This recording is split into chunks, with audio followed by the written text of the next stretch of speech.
What a fascinating sight!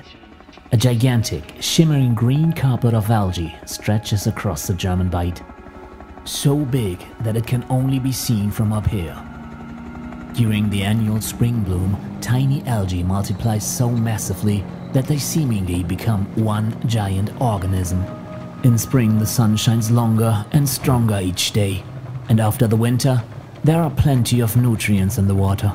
In these conditions, microalgae in the water, so-called phytoplankton, can grow particularly well.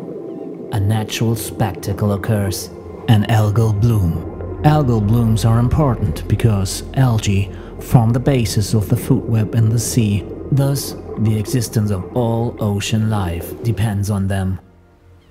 And also our life is strongly dependent on the tiny algae. They produce about half of the oxygen we breathe and take up a lot of carbon dioxide from the atmosphere. Algal blooms are short-lived. The algae die when they run out of nutrients. Then the organic material they contain oozes into the seawater as sugar-containing compounds. Immediately, bacteria start gobbling it up. An algal bloom is typically followed by a bacterial bloom. The bacteria break down the remains of the algae and return their nutrients to the sea. And so other marine life, such as fish, also benefit from algae production. Not all algae components are eaten by bacteria. The remains sink through the water into the seabed. There, plenty of other microorganisms are already waiting to eat them. Around 500 million bacteria live in just 1 teaspoon of sediment. Only what they leave uneaten of the algae then sinks deeper into the sediment and can be buried there for a long time. Researchers at the Max Planck Institute for Marine Microbiology want to understand exactly how all this is connected. Therefore, off the island of Helgoland, they are investigating which marine bacteria react to blooming microalgae and how. In order to do this, they use modern methods, allowing them to take a closer look at what's going on.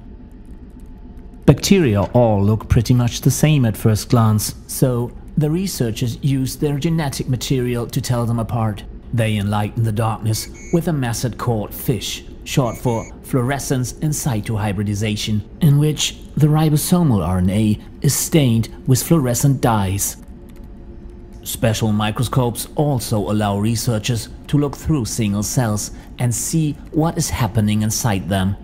The Max Planck researchers were thus able to see that some bacteria sometimes take up long sugar chains, which are actually too big to eat, and hoard them between their 2 cell walls in order to then break them up at their leisure. That way, no one can take these sugars away from them. Another method, called flow cytometry, enables them to analyze thousands of cells in a second. Generally, the more common a species is, the more important it is to the ecosystem. But sometimes, you need to see how active the bacteria are and how fast they multiply. If bacteria divide often and are still rare, this indicates that they are a popular victim of larger predators or viruses. Metagenomics is a method of analyzing the DNA of microorganisms directly in the seawater samples, even those that cannot be grown or stained in the lab. The researchers found that algae in spring blooms vary quite a bit from year to year. However, the bacteria don't seem to care. The same groups come to feast on the algae every year. Looking at the sea, whether from the shore, aboard a ship, or from a satellite image of the Earth, it appears as one vast, quite featureless habitat. But the closer you look, the clearer you see. The oceans are highly complex, a finely structured network of life.